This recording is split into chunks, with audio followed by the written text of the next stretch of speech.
তো বন্ধুরা সবাই কেমন আছো? আশা করছি সবাই ভালো আছো, সুস্থ আছো। আমিও ভালো আছি। তো বন্ধুরা, গলার আওয়াজটা শুনে বুঝতেই পারছো ঠান্ডা লেগেছে। তো শীতকাল আমি একদমই পছন্দ করি না এই ঠান্ডা লাগার কারণে। যাই হোক, তাও ঠান্ডা লেগে গেছে। তো বন্ধুরা, আজকের রেসিপিটা হচ্ছে উপমা। এটা আমি আমার শ্বশুর বাড়িতে গিয়ে প্রথম খেয়েছিলাম। তো কেরালায় গিয়ে প্রথম খেয়েছিলাম।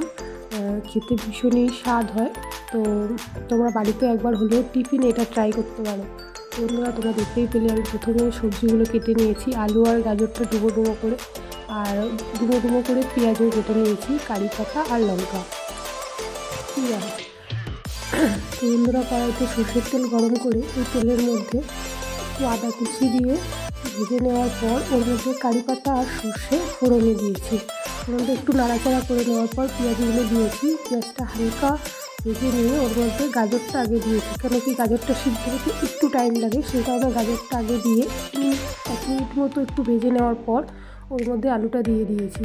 এবার ওই সবগুলোকে ঢাকা দিয়ে বেশ কিছুক্ষণ সময় নিয়ে লবণ আর হলুদ দিয়ে ভেজে নিয়েছি। পুরো একদম ভাজা রেডি এরকম অবস্থাতেই ওটা ভেজে নেওয়ার পর ওর মধ্যে সুজিটা ঢেলে দিতে হবে।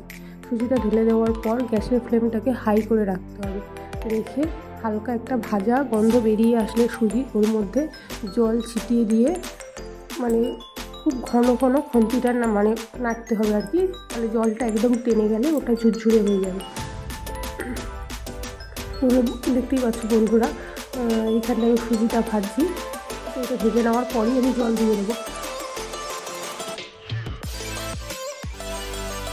এই সময় গ্যাসের ফ্লেমটাকে খুব হাইতে রাখতে হবে, কারণ কি সুজির ভিতরে জলটা খেয়ে শুকাবে। যত তাড়াতাড়ি শুকিয়ে আসবে সুজিটা তত তাড়াতাড়ি ঝুরঝুরে হয়ে যাবে। বন্ধুরা, আমার রেসিপিটা এখানে হয়ে গেছে। কেমন লাগলো অবশ্যই কমেন্ট বক্সে লিখে জানিও, আর বাড়িতে একবার হলেও ট্রাই করো। সবাই ভালো থেকো, সুস্থ থেকো, থাকি।